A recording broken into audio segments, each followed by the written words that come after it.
2024 के लोकसभा चुनावों के बाद से ही विपक्ष जो सवाल बीजेपी से पूछ रहा है, सबसे ज्यादा पूछ रहा है, उसका जवाब आज मिल गया। प्रधानमंत्री नरेंद्र मोदी की मौजूदगी में देश की सबसे बड़ी और सत्ताधारी पार्टी का अध्यक्ष चुन लिया गया। 46 साल पुरानी बीजेपी को 46 साल का नया अध्यक्ष नितिन नवीन के रूप में मिल गया है। लेकिन इस कार्यक्रम में प्रधानमंत्री मोदी ने अपनी पार्टी के कार्यकर्ताओं के साथ देश के तमाम सियासी दलों को जीत का मंत्र दे दिया है। गौर से मेरी इस लाइन पर ध्यान दीजिएगा और गौर कीजिएगा। पीएम ने अपने कार्यकर्ताओं को संबोधित करते हुए कहा कि जैसे ही आप हार या जीत की समीक्षा करना बंद कर देते हैं, वैसे ही आपका हाल कांग्रेस जैसा हो जाता है। और कांग्रेस हार जीत की समीक्षा इसलिए नहीं करती क्योंकि हार की जिम्मेदारी एक परिवार पर आ जाएगी। पहले आपको पीएम का मैं वो बयान सुनवाती हूं और उसके बाद बात को आगे रखूंगी। अगर समीक्षा करेंगे, ये पतन के कारणों की ओर जाएंगे, तो फिर उसी परिवार पर सवाल उठेंगे। जिस परिवार ने कांग्रेस पर कब्जा करके रखा है और इसलिए बहाने ढूंढते रहते हैं। हमें ध्यान रखना है कि जो कांग्रेस की बुराइयों से बचेगा, वही देश में आगे बढ़ेगा। अब जैसे ही पीएम मोदी ने गांधी परिवार पर बगैर नाम लिए निशाना साधा, और बाय द वे आप सबको ये पता होना चाहिए, प्रधानमंत्री नरेंद्र मोदी ने कभी भी गांधी परिवार का नाम लिया नहीं है, लेकिन उसके इर्द गिर्द जो कुछ भी कहते हैं वो सीधा वहीं पर निशाना होता है। कांग्रेस ने पलटवार करने में उसके बाद देर नहीं लगाई, क्योंकि जो सुना आपने उसके बाद तो प्रेस कॉन्फ्रेंसेस का दौर शुरू होना ही था। कांग्रेस के मीडिया विभाग के चेयरमैन पवन खेड़ा साहब गांधी परिवार का बचाव करते हुए कहते हैं, क्योंकि गांधी परिवार संघ के खिलाफ लड़ता है, इसीलिए बीजेपी उन्हें निशाने पर रखती है। उनका बयान भी सुनिए। जिस कांग्रेस के परिवार के खिलाफ ये बोलते हैं, उस परिवार ने संघ के एजेंडा को, संघ की नीयत को 100 साल से रोक के रखा हुआ है। इस देश को उससे बचा के रखा हुआ है और आगे भी हम करते रहेंगे। जायज सी बात है, लाजमी है कि ये हमारे नेतृत्व के खिलाफ रहेंगे, क्योंकि हमारा नेतृत्व, हमारी पार्टी, हमारी विचारधारा इनकी असलियत को ना केवल जानती है भली भांति, इनकी असलियत से लड़ना जानती है, इनकी असलियत को हराना जानती है और इनको इस देश को इनसे, इस समाज को इनसे बचाना जानती है। अब आप इस जवाब को समझिए। ये जवाब भी अपने आप में कई तरह के सवाल खड़े करता है। पीएम मोदी ने अपनी पार्टी को नसीहत दी थी कि हार हो या जीत, उसकी वजह को जाने, तभी आप आगे बढ़ सकते हैं। इस नसीहत से किसी को क्या दिक्कत हो सकती है? हर पार्टी को ऐसा करना चाहिए और मुझे लगता है हर पार्टी ऐसा करती भी होगी, तरीका अलग हो सकता है। कांग्रेस ने भी किया। याद कीजिए साल 2014 कांग्रेस अपने इतिहास की सबसे बड़ी हार के बाद ए के एंटनी की अध्यक्षता में समीक्षा के लिए कमेटी बनाती है। वो बात अलग है कि एंटनी कमेटी की रिपोर्ट ठंडे बस्ते में डाल दी गई। कांग्रेस आगे की सियासत में मशगूल हो गई और उसके बाद नतीजा क्या हुआ मैं आपके सामने रख देती हूँ। सिलसिलेवार तरीके से क्रोनोलॉजी समझिए। 2014 में 44 सीटों पर सिमटी कांग्रेस। 10 साल बाद 2024 में भी 493 सीटों में महज 99 जीत पाती है। 543 में, माफ कीजिएगा, यानी दहाई अंकों पर सिमट जाती है। एक एक्स्ट्रा दे देते हैं। सिर्फ लोकसभा ही नहीं बल्कि विधानसभा में कांग्रेस का प्रदर्शन चिंताजनक रहता है। 2014 से लेकर अभी तक लोकसभा और विधानसभा चुनाव 74 चुनाव, ठीक है, 74। कांग्रेस सिर्फ 12 विधानसभा में सबसे बड़ी पार्टी बन पाई है। आज की तारीख में कांग्रेस के पास सिर्फ 3 राज्य हैं, हिमाचल, कर्नाटक, तेलंगाना। लेकिन इन सब के बीच अगर कोई इस सच्चाई को कहे कि कांग्रेस हार से सीखने की बजाय बहाने खोजती है, तो इसके काउंटर में भी कांग्रेस एक बहाना ही लेकर आती है। अपनी हार की वजह तलाशने की बजाय वो संघ पर हमलावर हो जाती है। पवन जी की माने तो कांग्रेस संघ से लड़ रही है, लेकिन संघ जिस बीजेपी के साथ जोड़ा जाता है, जनता उसी की सरकार बना रही है। 84 के लोकसभा चुनाव में कांग्रेस के पास 49% वोट, 414 सीटें। संघ से लड़ते लड़ते वही कांग्रेस 2024 में 21.4% वोट 99 सीटों पर पहुंच गई। लेकिन 84 में करीब 8% वोट और 2 सीट जीतने वाली बीजेपी 2024 में करीब 37% वोट और 240 सीट पर मौजूद दिखाई दे रही है। और इसमें वो गिरी भी है, उसका ग्राफ गिरा भी है, लेकिन ग्राफ कहां जाकर अटका देख लीजिए। लगातार तीसरी बार सरकार बनाती है। अब सवाल यह है कि इस बदलाव की वजह क्या है। क्या ये आंकड़े ये नहीं बताते कि संघ से नफरत के चक्कर में कांग्रेस को कुछ हासिल नहीं हो रहा? क्योंकि देश में बहुमत संघ को देश विरोधी या उसकी नीतियों को देश के खिलाफ नहीं मानता, और ये आंकड़े उसकी तस्दीक करते हैं। असल में कांग्रेस कंफ्यूज्ड है। वो जानना नहीं चाहती कि जनता किन मुद्दों पर वोट कर रही है। वो जनता को बताना चाहती है कि तुम इस मुद्दे पर वोट करो। आपको जनता की सुननी है। जनता आपकी सुने ये बाद में होगा, इट विल हैपन लेटर। और ये हम कह नहीं रहे। 2014 में कांग्रेस की एंटनी कमेटी की रिपोर्ट कहती है, जिसे कभी सार्वजनिक किया ही नहीं गया। हम तो आज तक इंतजार कर रहे हैं। लेकिन मीडिया की कुछ रिपोर्ट्स बताती है कि एंटनी कमेटी ने यह कहा था और बताया था कि धर्मनिरपेक्षता बनाम सांप्रदायिकता के मुद्दे पर चुनाव लड़ने से कांग्रेस को नुकसान हुआ। अल्पसंख्यक तुष्टीकरण नीति भारी पड़ी। कांग्रेस नेताओं के मुस्लिम कोटा पर बार बार दिए गए बयानों से बहुसंख्यक समुदाय नाराज हुआ, अलग थलग पड़ा। कांग्रेस के कई महासचिव अपने प्रभार वाले राज्यों का दौरा भी नहीं करते थे। पार्टी की अंदरूनी कलह, निराश कार्यकर्ता, चुनाव से पहले प्रभावी गठबंधन की कमी, भ्रष्टाचार, कांग्रेस में बुरा हाल में जाने का या कांग्रेस के बुरे हाल में पहुंचाने का यह सबसे बड़ा कारण है। अब सवाल यह है कि क्या कांग्रेस ने इससे कुछ सीखा? अरे सीखने की बात छोड़ दीजिए। इस रिपोर्ट के बनाने वाले ए.के. एंटनी ने 2022 में यह कहा था, मुझे नहीं लगता कि रिपोर्ट कहीं रखी भी गई होगी। हम सभी में से किसी ने उसे दोबारा नहीं पढ़ा। अब बीजेपी का उदाहरण देखिए। 2024 में बीजेपी 303 सीट से घटकर 240 पर आ गई। हरियाणा में बीजेपी को 5 सीटों का नुकसान हुआ। महाराष्ट्र में 14 सीटों का नुकसान हुआ। बिहार में 5 सीटों का नुकसान हुआ। 2024 के लोकसभा चुनाव के महज 3 महीने बाद हरियाणा में विधानसभा चुनाव होते हैं। बीजेपी अपनी गलती से सबक लेती है, रणनीति बदलती है, बनाती है और तीसरी बार हरियाणा में सरकार बना लेती है, वो भी पूर्ण बहुमत से। 2019 में हरियाणा विधानसभा चुनाव में बीजेपी को 40 सीटें मिली थी। 2024 में पहले से 8 सीटें ज्यादा उसने जीती। अब महाराष्ट्र आई है। लोकसभा के महज 6 महीने बाद विधानसभा चुनाव होते हैं। बीजेपी अपनी रणनीति को बदलती है। कैसे बदल देती है? आत्मचिंतन मंथन हुआ होगा ना, गिरेबां में झांक के देखा होगा ना। प्रदेश की सबसे बड़ी पार्टी उसके बाद बन जाती है। 2019 के मुकाबले 27 सीटें ज्यादा जीतकर 132 पर पहुंच जाती है। देवेंद्र फडणवीस दोबारा महाराष्ट्र के मुख्यमंत्री बनते हैं। बिहार बीजेपी 2025 के विधानसभा चुनाव में सबसे बड़ी पार्टी बन जाती है। यह बिहार बीजेपी के इतिहास में पहली बार आए नतीजे हैं।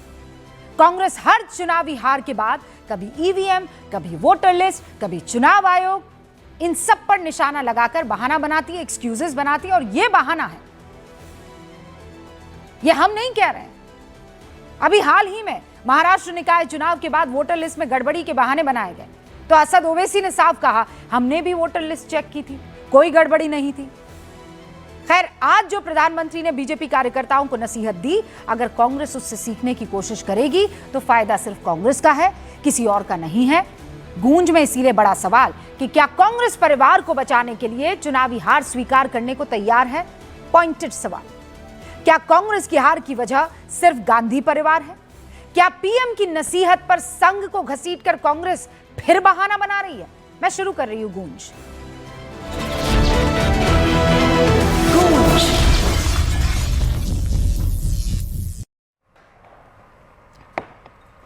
सारे मेहमान जुड़ चुके हैं। भारतीय जनता पार्टी के राष्ट्रीय प्रवक्ता अजय आलोक जी हमारे साथ हैं। कांग्रेस समर्थक पंकज शर्मा जी हमारे साथ हैं। एआईएमआईएम के राष्ट्रीय प्रवक्ता वारिस पठान दिख नहीं रहे हैं, अब से कुछ ही देर में शायद हमारे साथ जुड़ जाएंगे ईद के चांद की तरह। समाजवादी पार्टी के राष्ट्रीय प्रवक्ता अजीज खान साहब इस वक्त हमको दिखाई दे रहे हैं माशाल्लाह पूरे नूर के साथ। आरएलडी के पूर्व सांसद मलूक नागर साहब भी इस वक्त आपको स्क्रीन पर दिखाई दे रहे हैं और वारिस पठान साहब ये झलक उनकी दिख गई। वरिष्ठ पत्रकार अनंत विजय जी भी यहाँ पर आपको स्क्रीन पर दिखाई दे रहे हैं। आप सभी का बहुत बहुत स्वागत है। पंकज जी, विश्लेषण ठीक था?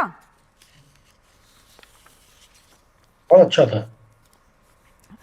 आपको लगता है कि ये जो आज प्रधानमंत्री नरेंद्र मोदी ने कहा है कि समीक्षा बहुत जरूरी है, कड़वा हो सकता है टॉनिक, कड़वी हो सकती है दवा, लेकिन उससे इलाज ही होता है, कांग्रेस को इससे सीखना चाहिए? समीक्षा तो हर मामले में जरूरी होती है और होनी चाहिए। समीक्षा इस बात की भी होनी चाहिए कि कांग्रेस किस तरह की राजनीति कर रही है और भारतीय जनता पार्टी किस तरह की राजनीति कर रही है। मैं तो प्रधानमंत्री जी की इस बात को एकदम सही मानता हूँ कि जो कांग्रेस की बुराइयों से बचेगा वही देश में आगे बढ़ेगा। भारतीय जनता पार्टी और नरेंद्र भाई मोदी ने ये साबित करके भी दिखाया है कि वो कांग्रेस की बुराइयों से बचे रहे और देश में कहां से कहां पहुंच गए।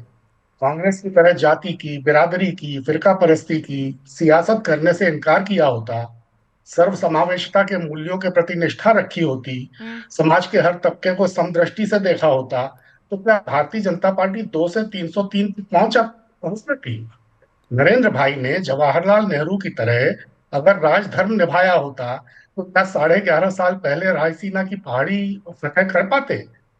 कांग्रेस में तो सबसे बड़ी बुराई ही है कि वो राजनीति को किसी न किसी तरह महज चुनाव जीतने का धंधा नहीं मानती है। तो वो क्या राजनीति को सामाजिक क्या मानती है? वो राजनीति को सामाजिक सरोकारों से जुड़े रहने का जरिया मानती है। तो कैसे वो जुड़ी है? गरीबोन्मुख सकारात्मक आर्थिक तरक्की की हिमायत करती है। उसके लिए समानता, सहिष्णुता, वैचारिक उदारता और अभिव्यक्ति के जो उसूल हैं उनकी अहमियत है। तो छल प्रपंच, साम दाम, दंड भेद की मौजूदा सियासत में अगर आगे बढ़ना है तो कांग्रेस की इन तमाम बुराइयों से तो बचना होगा ना। ये उलट बांसी का दौर है रूबिका जी। ये सामाजिक सद्भाव के बजाय सामाजिक विघटन को बढ़ावा देने का युग है।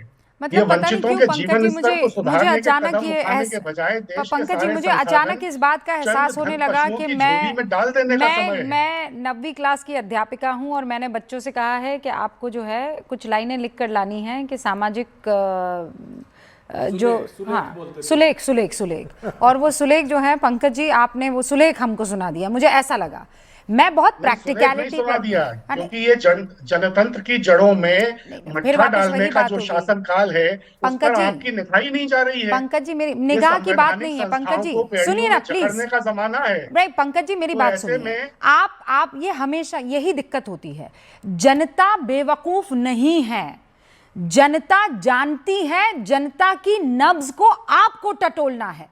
आप ये कैसे रट्टा लगा सकते हैं कि जो मैं सोचता हूं, जो राहुल जी सोचते हैं, जो कांग्रेस के ये तमाम 4-5 जो उनके आगे पीछे घूमते हैं वो सोचते हैं, वही पूरे देश को सोचना चाहिए।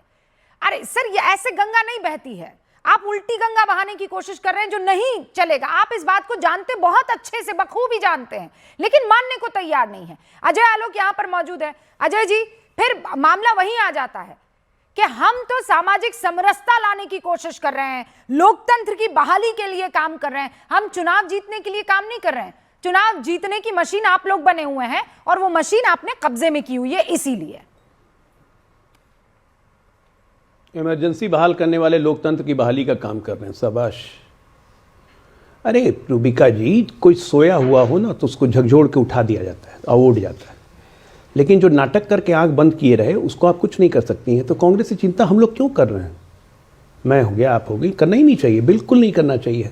सामाजिक समरसता अगर दीपम मंदिर में बताइए, हेडक्वार्टर नहीं पीएम तो बता रहे हैं कि कांग्रेस की गंदगियों, पीएम बता रहे हैं कि कांग्रेस की गंदगियों से दूर रहना पड़ेगा और एक परिवार की गंदगी है।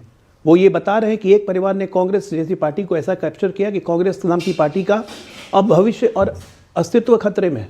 लेकिन परिवार ना पार्टी को छोड़ने को तैयार है, ना परिवार के चमचे गैंडियों को छोड़ने को तैयार है। दिक्कत ये है। पंकज जी कह रहे थे सामाजिक समरसता। हाँ। दीपम मंदिर में दिया जलाने से अगर सामाजिक समरसता बढ़ती है, मुसलमानों को अपीस करने से, हमें नहीं चाहिए ऐसी सामाजिक समरसता। सोमनाथ मंदिर के लुटेरों के साथ खड़े होकर मोहम्मद गजनी का गुणगान करने वाले, औरंगजेब का गुणगान करने वाले लोग अगर सामाजिक समरसता चाहते हैं, नहीं करनी है हमें सामाजिक समरसता। भगवान राम पे उंगली उठा के, भगवान राम के अस्तित्व पे सवाल उठाने वालों, अगर सामाजिक समरसता की बात करते हैं, हमें नहीं चाहिए सामाजिक समरसता। पश्चिम बंगाल के मुर्शिदाबाद में चिकन नेक में हिंदुओं को जब काटा गया तो हिंदुओं के साथ खड़े होने की जगह मुसलमान भाईजानों के साथ खड़े, बांग्लादेशी के साथ खड़े लोगों के साथ इस देश का हिंदुस्तानी सामाजिक समरसता नहीं करेगा। तो फिर क्या करेगा? ऐसी सामाजिक समरसता अपने घर को रखिए। हम घुसपैठियों को निकाल के बाहर करेंगे और उस घुसपैठियों के नाम पे सामाजिक समरसता वालों को एक्सपोज करेंगे। ये है इनका सामाजिक समरसता। मतलब आप ये कांग्रेस कह रहे हैं मुसलमान है, मुसलमान कांग्रेस है, ये कहने वाले सामाजिक समरसता की बात कर रहे हैं। पंकज जी 30 सेकंड में सूडो जवाब। सेकुलर, तो सेकुलर शब्द ही खराब है। सेकुलर शब्द ही खराब है रूबिका जी, शब्द ही खराब है। क्योंकि मेरा मानना है कोई सेकुलर नहीं है। रूबिका लियाकत मुसलमान है, वो अपने अल्लाह ताला को मानती हैं, लेकिन दूसरे धर्मों के प्रति रेस्पेक्ट भी है। मैं हिंदू हूं, मैं अपने भगवानों को मानता हूं, दूसरे धर्मों के प्रति रेस्पेक्ट भी है। सेकुलर का ये मतलब नहीं हुआ कि अपने धर्म को हम किसी पर लाद दें, जो कि हो रहा है। और ये कांग्रेस इसमें मदद करती है, ये कांग्रेस इसमें मदद करती है दूसरे को धर्म को लादने में। पंकज जी जितने कन्वर्शन हुए कहीं ना कहीं कांग्रेस का कोई ना कोई नेता कहीं पीछे ही रहता है, चाहे उड़ीसा में क्रिश्चियनिटी कन्वर्शन हो, चाहे इस्लामिक कन्वर्शन। अच्छा शब्द है, उसको सामने वाले ने अगर बुरे तरीके से पोर्ट्रे कर दिया तो वो बुरा थोड़ी हो जाता है। इसीलिए उसके आगे सूडो लग गया है ना। Secular is a beautiful word, लेकिन सूडो लगाने वालों को आप कटघरे में खड़ा कीजिए ना। आपने तो सेक्युलरिज्म को ही कटघरे में खड़ा कर दिया। यही तो चाहते हैं पंकज जी एंड पार्टी। इस देश में रूबिका जी, इस देश में सेकुलरिज्म का मतलब मुस्लिम परस्ती हो गया और कुछ नहीं।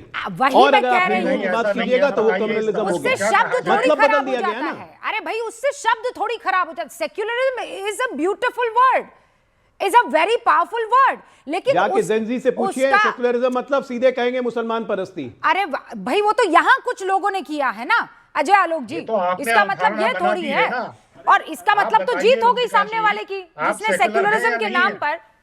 सेकुलरिज्म को बरतने वाले लोग खराब हैं, ये नहीं है कि, और सिर्फ यहीं की बात कर रहे हैं अजय आलोक। सेकुलरिज्म को जो बरत रहे हैं आज़ादी के बाद से पिछले 75-76 वर्षों से, सेकुलरिज्म के नाम पर मुसलमानों का अपीजमेंट करने का जो प्रकल्प शुरू हुआ, उसकी वजह से इस शब्द को लेकर एक अजीब सी हिकारत सी पैदा हो गई कि जैसा रूबिका जी ने कहा, सूडो शब्द लगा दिया उसके आगे, क्योंकि उसको बरतने वाले लोगों ने निरंतर एक ही समुदाय के लोगों का न सिर्फ उसका तुष्टीकरण किया, बल्कि उनको पैम्पर करते रहे। और जब नरेंद्र मोदी आए और उन्होंने उसी पैम्पर को समानता की तरफ मोड़ा, तो नरेंद्र मोदी सांप्रदायिक हो गए, क्योंकि वो सेकुलरिज्म नरेंद्र मोदी को मंजूर नहीं था जिसमें देश के एक आबादी को पैम्पर किया जा रहा था। उन्होंने सारी आबादी के लिए समान विचार की बात की, तो वो सांप्रदायिक हो गए, सामाजिक समरसता से दूर हो गए। अरे पंकज जी, इतनी मतलब दिक्कत रूबिका जी यही है, कांग्रेस पार्टी के इर्द गिर्द जितने भी सलाहकार हैं वो कभी चुनावी राजनीति में जाते नहीं हैं,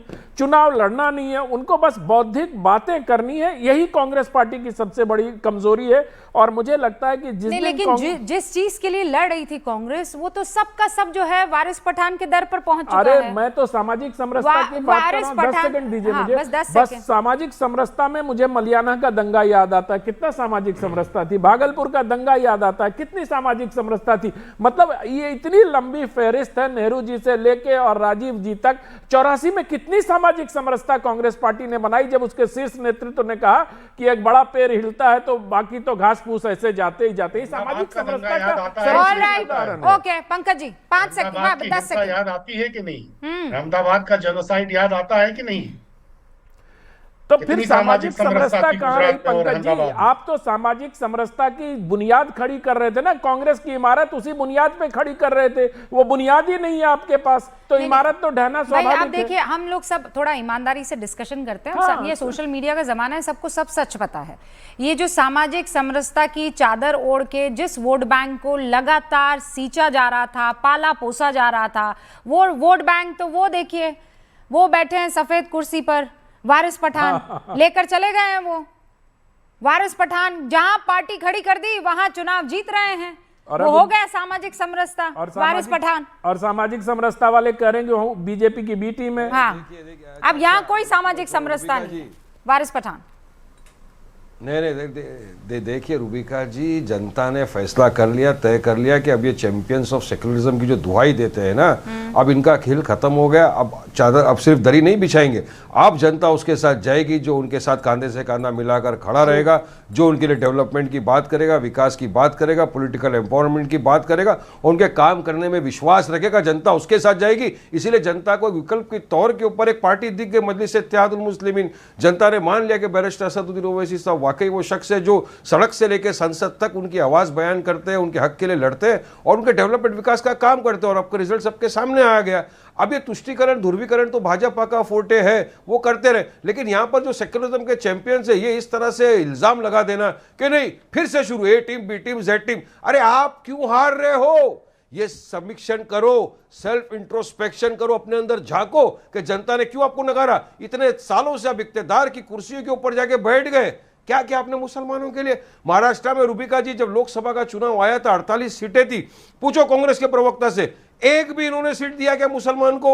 नहीं दिया। ये समाजवादी पार्टी जिस एरिया में 4 टर्म का इनका एमएलए था, क्या काम किया वहां पे बताइए मेरे को? मुंबई में उसको ड्रग का अड्डा बना दिया गया था, गटर नाले बह रहे थे, लोगों ने फैसला किया। आपको ध्रुवीकरण नहीं पसंद है, पर तुष्टीकरण तो आप भी कर रहे थे ना।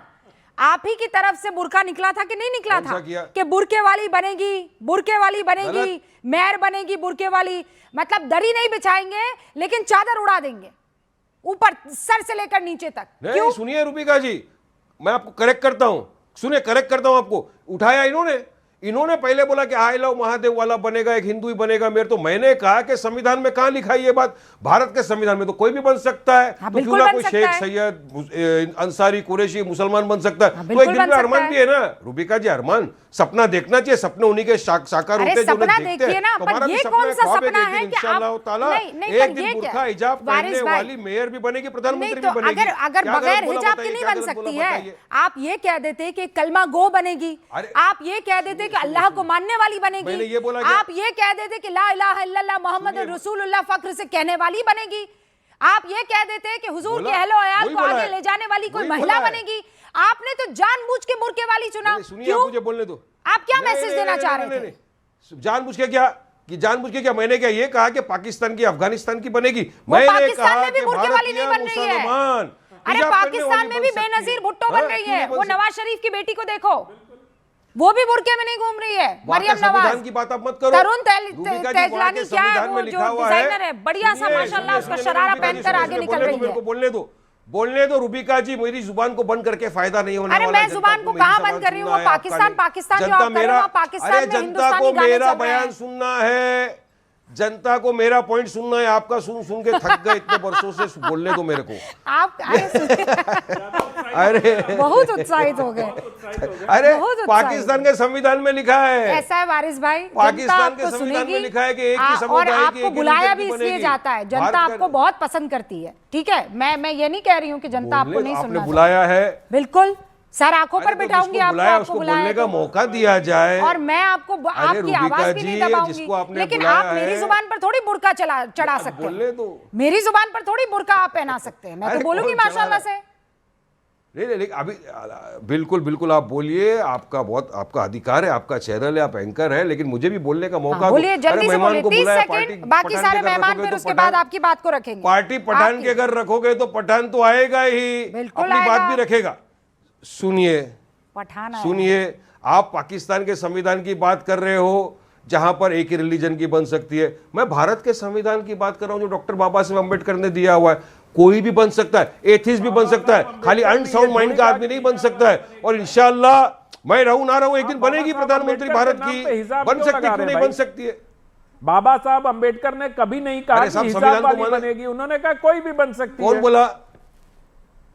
कोई भी बन सकता है ना, तो मैं तो वही तो बोल रहा हूँ, कोई भी बनेगा। लेकिन ये लोग बोले नहीं आई लव महादेव वाला ही बनेगा, तो मैंने बोला आई लव मोहम्मद सल्लल्लाहु अलैहि वसल्लम वाला भी बन सकता है। देखिए क्या गलत मैंने बोला? बिल्कुल नहीं बोला। संविधान के दायरे में रहकर बात किया। आई लव महादेव वाला भी बन सकता है, आई लव मोहम्मद वाला भी बन सकता है, बिल्कुल बन सकता है। और मैं तो कहती हूँ कि आपका जो ये ख्याल है, देखिए पर्दा अगर किसी को करना है तो वो उसकी अपनी चॉइस है, कोई मना थोड़ी कर रहा है। पर मैं ये चाहती हूँ वारिस भाई, तो बन गए ना, माशाल्लाह बहुत अच्छी हिजाब पहनने वाले बहुत सारे मैं ये कह रही हूँ वारिस भाई, आपका दमखम, ये पठान का जो दमखम है, ये पठान का दमखम AIMIM भी चलना चाहिए। वहां एक बुरके वाली अध्यक्ष बनाइए वारिस भाई, तब मजा आएगा। वो नहीं हो सकता, वो नहीं हो सकता, तब आनंद आएगा। फिर अपन बनाएंगे बुरके वाली प्रधानमंत्री। पहले एआईएमआईएम में बुरके वाली अध्यक्ष बना देते हैं। बीजेपी की तरफ से बोल रहे हो, पठान की जुबान दे दे बस, किसी वारिस बीजेपी पठान वाली को तो बनवा दो प्रेसिडेंट का अध्यक्ष, आरएसएस के अध्यक्ष बना दो ना। पहला किसी बीजेपी अरे पर ये तो आपकी दिली ख्वाहिश है ना कि बुरके वाली देश की प्रधानमंत्री बने। मैं कह रही हूँ माशाल्लाह से बने, इंशाल्लाह बने, लेकिन पहले घर से शुरू करते हैं ना वारिस भाई। पठान के घर से शुरुआत करते हैं। उम्मीद पे दुनिया वारिस भाई घर है। के नहीं पठान से, पठान की जुबान है।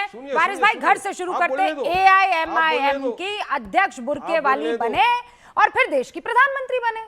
चलिए शुरू करते हैं। सुनिए सुनिए सुनिए, उम्मीद पे दुनिया कायम है। वो जो चाहे तो बुरा वक्त भी बदल सकता है, वही किस्मत की लकीरों को बदल सकता है। अरे एक दिन बन सकता है, क्यों नहीं बन सकता? आपको इस्लाम पे, अल्लाह की जात पे यकीन नहीं है क्या? अगली बार अरे आप आए यकीन तो नहीं ये है खबर उसकी लेकर जात के आइएगा ऊपर, मेरे इंशाल्लाह लिए। एक दिन बन जाएगा।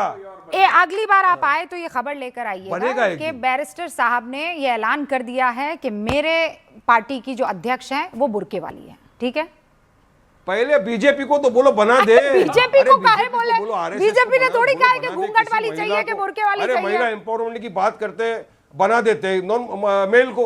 हाँ महिलाओं भाई, के एम्पावरमेंट की बात मैं करने दो वाली और बीजेपी मेहमान सरकार उसके को बाद तो चलिए सवाल करिए वो ना कि अजय आप लोग क्यों जवाब नहीं देना बनाते? चाहते हैं। सवाल और सारे हम ही को मसला- करा जाएगा। नहीं मैं सारे तो सवाल हम ही आपके- को करेगा। मैं आपके विपक्ष सपने विरोध, पूरे सबके करने सब। की मदद कर रही हूँ वारिस भाई, सपने पूरा करने में मदद कर रही हूँ।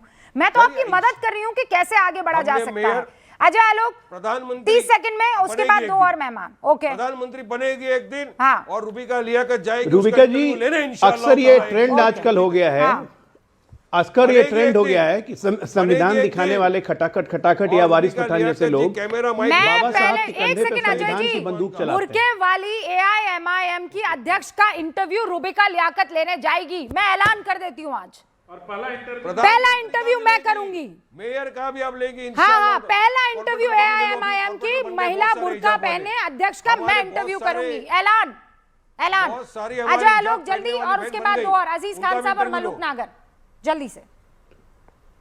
वारिस भाई सुनिए, बहुत बड़ा कन्वीनियंट है आप लोग के लिए, कांग्रेस पार्टी के लिए, सपा के लिए, कि बाबा साहब के कंधों का इस्तेमाल करके संविधान की गोली चलाते रहिए, उसके पीछे बचते रहिए। तो ठीक है, बाबा साहब की सब बात मानते हैं आप लोग, सब बात मानते हैं ना?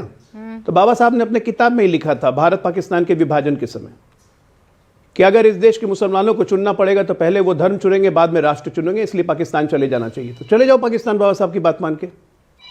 ये बात बाबा साहब की नहीं मानेंगे ना, फिर कहेंगे कि नहीं हम तो हिंदुस्तान के बच्चे हमने हैं। तो जिन्ना की 2 नेशन थियरी को ठुकरा दिया। अरे आपकी डुप्लीकेसी, अपने हिसाब से आप चीजों को पिकअप करते हो, अपने हिसाब से पिकअप करते हो।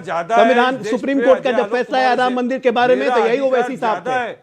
Supreme Court is not fallible. यही अपने हिसाब से हर चीज को पिकअप करना है ना, पिकअप चूज वो नहीं चलेगा। समय बदल गया है, ठीक है ना? आपके जैसे कट्टरपंथी विचारधारा जो है इस देश को इस्लामिक राष्ट्र बनाने की, वो विचारधारा चलेगी नहीं चलेगी वो सब विचारधारा ना। आके जमीन पे हकीकत पे रही। संविधान ने अगर इजाजत दी है, कम नहीं है, देश संविधान से चलेगा। कोई कम नहीं है, देश संविधान से चलेगा। समझे? जिसकी पार्टी में मुसलमान है, जिसके पार्टी में ही मुसलमान है, तो वो तो संविधान का खुला उल्लंघन यही है।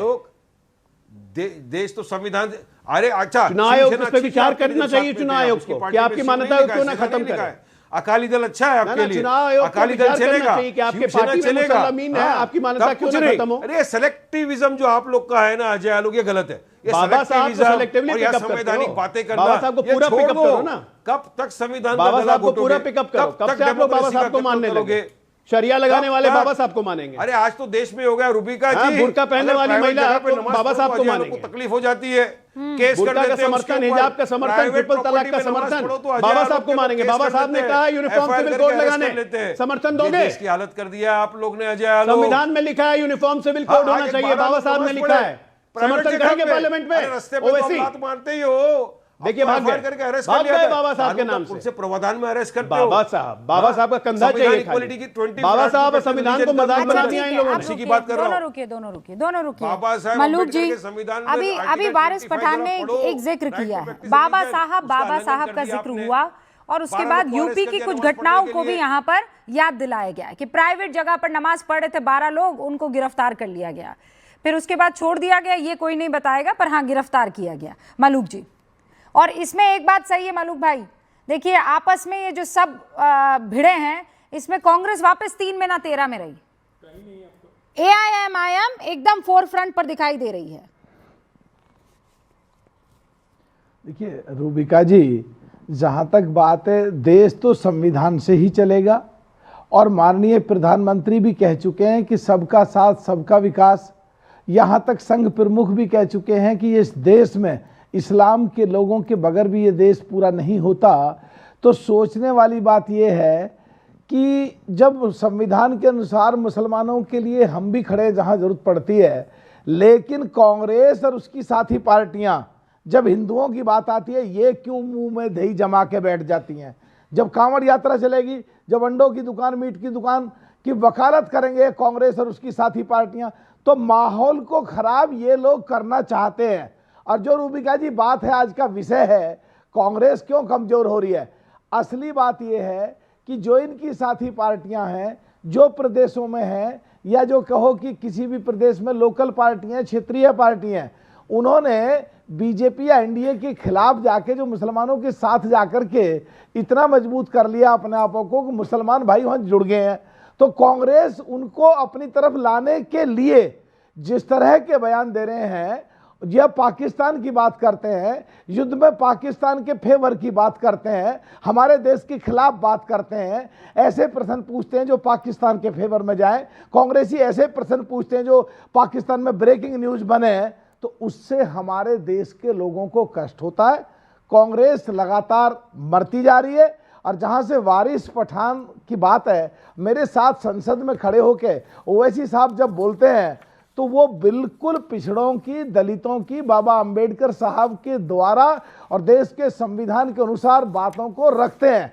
और कुछ लोग कहते थे तो मुसलमानों के नेता हैं, लेकिन जब पिछले दिनों पाकिस्तान और हिंदुस्तान का युद्ध हुआ, जब विदेशों में जाकर के जो ओवैसी साहब ने जो पाकिस्तान के खिलाफ बातें रखी, उनसे एक मैसेज गया है। और ओवैसी साहब को मुसलमानों के अलावा दूसरी जातियों के वोट भी मिलने लगे हैं। और उसमें कांग्रेस में मणिशंकर अय्यर जैसे लोग और दूसरे कई बड़े नेता, और जो वहाँ महाराष्ट्र के चीफ मिनिस्टर रहे हैं कि भारत पहले दिन पाकिस्तान में हारा, मणिशंकर जैसे लोग युद्ध अभी उसको बंद कर दो, ऑपरेशन को बंद कर दो, जो इस तरह के लोग बात बोलते हैं। तो फिर ये जो अजीज भाई कहते हैं और पंकज जी कहते हैं, वो कहाँ झूठ बोलते हैं? आप लोगों की बी टीम की तरह आप लोग तो ऐसे उनको झेला दे रहे हैं, ऐसे झेला दे रहे हैं। तो वो जो अजीज भाई और पंकज भाई झूठ थोड़ी बोलते हैं कि आप लोगों की बी टीम है AIMIM। क्यों अजीज खान साहब? रूबिका जी, ये तो आप लोगों को भी टीम कहते हैं। देखिए रूबिका जी, वालों को भी टीम कहते हैं। ये तो कांग्रेस, हमारा तो ऐसे कभी आपने सपोर्ट नहीं किया ना, जैसे आप AIMIM का कर रहे हैं। इसीलिए तो कांग्रेस मरती जा रही है। अरे ना कांग्रेस, अच्छा असली बात यही है, कांग्रेस को कटघरे में खड़ा करने के लिए कहीं ऐसा तो नहीं है स्ट्रेटेजिकली हो रहा है। साहब से चिढ़ते हैं और इसीलिए इनकी हालत हो रही है। फिर वापस ओवैसी साहब से चिढ़ते हैं। ये बड़ा इंटरेस्टिंग है, बहुत दिलचस्प है, कुछ तो है खेला। अरे देश के कोई संकेत दे रहे हैं मलूक भाई? देश के लिए जो बात रखे, क्या डर के बात करने लगे? अगर बिहार में 6 सीट मांग रहे थे और 6 वो जीत के आए हैं और कांग्रेस ने खुद अपना बंटाधार करा, आरजेडी का बंटाधार करा, अगर ये उन्हें इज्जत के साथ मिला ले तो मजबूत हो जाएंगे। इनकी जमीनें खिंचती जा रही हैं, ओवैसी साहब इनके क्षेत्र को खाते जा रहे हैं, इसलिए इन्हें दिक्कत हो रही है, इसलिए उनका विरोध कर रहे हैं। तो वो सारी बात, अरे इतना तो बोलने की जरूरत ही नहीं है, खाली बी टीम और सबका सब आ जाता है, उसमें पैकेज है पूरा। अजीज भाई जवाब दीजिए। कह रहे हो ये देश की बात ना करें, देश के लोगों की बात ना करें। अजीज भाई, रूबिका जी, अरे भाई मलूक जी बोल चुके। देखिए रूबिका जी, आपने जो बोला ना कि कुछ तो खेला है, वो मुझे भी लगने लगा कुछ खेला है। हम अंदाजा लगा रहे थे, लेकिन ये क्लियर हो रहा, स्पष्ट हो रहा है। खैर, करना भी चाहिए और अच्छी बात भी है, और सीटों की वकालत भी करनी चाहिए, बात भी रखनी चाहिए हमेशा साथी। अरे भाई मलूक जी सुनो यार, एक मिनट। अरे सर बोलने दीजिए, सर मलूक सर बोलने दीजिए। देखिए एक बात आप समझिए, इस पूरे मीटिंग में जो मैंने महसूस किया, देखिए जो हमारे देश के प्रधानमंत्री महोदय ने जो बात को रखा, वो कुछ बातें तो मेरे समझ में आई, बिल्कुल ठीक बात कही। बात क्या समझ में आई कि हमेशा अपने हार का या जीत का और अपने अंदर जो नेगेटिविटी है, जो हमारे आसपास की नेगेटिव चीजें हैं, हम जब कोई काम करते हैं तो उसमें समीक्षा करनी चाहिए, बिल्कुल करनी चाहिए। ये एक बेहतर लोकतंत्र के लिए, एक बेहतर पार्टी चलाने के लिए, एक बेहतर काम करने के लिए समीक्षा बहुत अहम है, बिल्कुल समीक्षा होनी चाहिए। लेकिन अगर समीक्षा नहीं होता है तो कमियों का एनालिसिस आप नहीं कर पाएंगे, जो कि शायद ऐसी कमियां हैं, ऐसी कमियां कांग्रेस में है, इसमें कोई दो राय नहीं। कुछ बातें और मैंने सोचा, देखिए बीजेपी से कई चीजें ऐसी जो बीजेपी से सीखने के लायक भी हैं और समझने लायक हैं, कि जैसे समीक्षा की बात की, और दूसरा एक बात जो बीजेपी के अंदर खास बात है उसके नेताओं के अंदर और उनके कार्यकर्ताओं के अंदर। रुकिए ना, अभी थोड़ा सा अरे बोल सर तो मेरी लेने बात दीजिए। आप सुनेंगे नहीं? हाँ, अजीज भाई मलूक जी, अरे मेरी बात सुन ले सर, सुन ले आप सर, सुन ले सर। क्या खास बात है कि एक चुनाव जीतने के बाद माननीय प्रधानमंत्री महोदय ने भी कहा वो दूसरे चुनाव की तैयारी पे लग जाते हैं। जो जिम्मेदारी कार्यकर्ता देता है, जिस पद के लिए वो चुने जाते हैं, उस पद को निर्वहन नहीं करते, जनता का काम नहीं करते। उनको चुनाव जीतना मकसद है, उनको काम करना मकसद नहीं होता है। आप पूरा एक आंकड़ा ले ले, 2014 से लेकर के अब तक का आंकड़ा ले, जो भी चुनाव जीते गए हैं, चुनाव तो जीत जा रहे हैं किन्हीं भी परिस्थितियों में, क्योंकि तमाम उसके हालात हैं, बहुत सारे पॉइंट्स हैं, वो अलग अलग, उस पर भी चर्चा नहीं किया जा सकता। लेकिन चुनाव जीतने के बाद जनता को धोखा देना, जनता के साथ क्रूर मजाक करना, ये कहीं ना कहीं बीजेपी की ये परंपरा है, ये वाकई में दुखद है। क्योंकि बीजेपी ये करती है, चुनाव तो जीत जाती है एन केन परकड़ेन जैसे भी दंड फंद से, लेकिन उसके बाद क्या होता है, कार्यकर्ताओं का काम नहीं होता। अभी देखिए अजय आलोक जी ने कहा एक बड़ी बढ़िया बात कही, आप देखिए कि इन्होंने सीधा कह दिया कि साहब सेकुलर शब्द जो है वो बिल्कुल होना ही नहीं चाहिए। बताइए सेकुलर शब्द से इतनी नफरत, कितनी बड़ी बात है, छोटी मोटी बात है। जो आत्मा है इस मुल्क की, आत्मा जो सेकुलरिज्म है इस मुल्क की आत्मा है, उस आत्मा को नष्ट करना चाहते हैं। अरे ये अपने, अरे सुनिए ना, अरे रूबिका जी सुनिए, अरे सुन रही हूँ अजीज भाई, पहले रुकिए ना। आत्मा जिसको आप आत्मा कह रहे हैं, उससे पहले क्या डेड बॉडी घूम रही थी देश की? क्या बात कर रहे हैं? आत्मा तो 75 में घुसाई गई है, जिसको आप आत्मा कह रहे हैं। सेक्युलरिज्म शब्द आपको लगता है हमारे पुरोधाओं ने संविधान के लगा दिया था? ये बताइए, अरे रूबिका जी, आखिर सेकुलर शब्द से इनको परहेज क्यों है? क्या नहीं चाहते कि लोग आपस में मिलकर रहें, आपस में मुत्तहिद रहें? आपने कहा सेक्युलरिज्म इस देश की आत्मा है, ठीक है, मैं संविधान की आत्मा है, बिल्कुल आत्मा है, हाँ संविधान की आत्मा है ना। अब आत्मा 75 में नहीं 75 से पहले ये आत्मा कहां भटक रही थी? कहां भटक रही थी आत्मा? अरे भाई एक मिनट भाई, मेरी बात सुने, रूबिका जी, पूरी दुनिया इसके लिए अप्रिशिएट करती है, इस मुल्क का पूरी दुनिया अप्रिशिएट करती है। मेरा सवाल कहीं भी आप जाए, सेक्युलरिज्म पर मैं भाषण पहले ही दे चुकी हूं। अजीज भाई, सेक्युलरिज्म शब्द को खूबसूरत मैंने ही कहा था, वो आपने सुना है। मैं सेक्युलरिज्म शब्द से किसी तरह का कोई परहेज नहीं कर रही, पर जो आप उसको जोड़ना चाह रहे हैं संविधान से, और आत्मा जो बता रहे हैं, वो तो 75 में आई ना प्रभु। उससे पहले कहां थी ये आत्मा? उससे पहले हमारा देश एक नहीं था, उससे पहले देश में मोहब्बत नहीं थी, उससे पहले देश में हिंदू मुसलमान एक दूसरे के साथ उठते बैठते नहीं थे। आजादी के बाद 25 साल बगैर सेक्युलरिज्म के, उस शब्द के, क्या देश नहीं चला? अरे भाई, मैं कह रहा हूं क्या सेक्युलरिज्म हटा देंगे तो क्या देश नहीं चलेगा? देश चलने का सवाल नहीं है, आपसी मोहब्बत और भाईचारे की बात है। अभी आपने जो सामाजिक समरसता पे बहस किया, वो सामाजिक समरसता की बात है कि आपसी कौमी इत्तेहाद कैसे रहे, सामाजिक समरसता को कैसे मजबूत करें, आप इसकी बात हो रही है। और ये देश तभी महान बनेगा, ये देश तभी तरक्की करेगा के बाद एकता, मोहब्बत, समरसता, समावेशी व्यवहार, वो उस शब्द डालने के बाद नहीं आया है। इस देश की, इस सरजमी की रगों में बहता है वो सहिष्णु भाव, वो एकता का भाव, वो कोई शब्द लाकर नहीं डाल सकता है सर। मैं कह रही हूं आजादी के 25 साल तक उस शब्द के आते थे ना पते थे। सेक्युलरिज्म जिसका आप बात कर रहे हैं, मलूक नागर जी कुछ कह रहे हैं, फिर मैं आती हूं। 10 सेकंड, हाँ 10 सेकंड में सर बात खत्म कीजिए जी। मैं हमारे अजीज भाई मेरे बहुत ही प्यारे भाई हैं, मैं इनसे सीधी बात कह रहा हूं। ये एनडीए को, हम लोगों को ज्ञान बांटने के बजाय अपने साथी कांग्रेस को क्यों नहीं बांटते ज्ञान, जो रोज पूरे आप सब लोगों को हर प्रदेश में मारती जा रही है। ऐसा पूरे देश में कोई प्रदेश नहीं है। अब आखिरी 20-30 सेकंड बाकी सारे मेहमानों के पास। अजीज भाई ओनली 20 सेकंड सर। देखिए मलूक जी, बिल्कुल स्पष्ट है, हम अपने साथी को हिदायत भी देते हैं और अक्सर ये कहते भी हैं कि निंदक नेरे राखिए आगल ले बसाए। हमारे वो पार्ट हैं, हमारा वो हिस्सा है, और हिस्से में अगर कोई गड़बड़ी है, अगर जिस्म के किसी हिस्से में अगर कोई गड़बड़ी है तो उसको दुरुस्त करना, उसका इलाज करना, इलाज करवाना, ये नो डाउट की कोई बुरी बात नहीं है, होना चाहिए। कांग्रेस में जो कमियां हैं वो कमियां रखना ये हमारा दायित्व है, और कांग्रेस में वो इंप्रूवमेंट करना है। सबसे पहले समाजवादी पार्टी के प्रवक्ता को यह पता होना चाहिए कि हमारा संविधान धर्मनिरपेक्ष नहीं, पंथ निरपेक्ष है। और पंथ निरपेक्ष आज से नहीं है, जब से संविधान की रचना हुई है तब से है, ठीक है ना। ये धर्मनिरपेक्षता सेक्युलर की चादर लगा के किसको पटाने की कोशिश की गई है। और कौन से समरसता की जब बात करते हैं तो समरसता सिर्फ एक समुदाय के लिए नहीं होती है, समरसता सारे समुदाय के लिए होती है। सिर्फ हिंदुओं का दायित्व नहीं है कि सहिष्णु बन के समरसता करते रहें, बाकियों का भी दायित्व होता है। एक दूसरी बात, समाजवादी पार्टी दो जिसमें एक जानी हो चुके हैं तो मर्ज कर लो भाई, अलग अलग काहे हो? पंकज जी मर्ज कर जाओ। अखिलेश बिल्कुल वक्त की कमी है। Pankaj ji 20 second sir. मैं तो जिस दिन राहुल गांधी मुझे कहीं मिलेंगे तो मैं उनको रूबिका लियाकत जी की तरफ से ये सलाह दे दूंगा कि जल्दी से जल्दी उस कुएं का पानी पी लें जिसे पीकर नरेंद्र भाई यहाँ तक पहुंचे।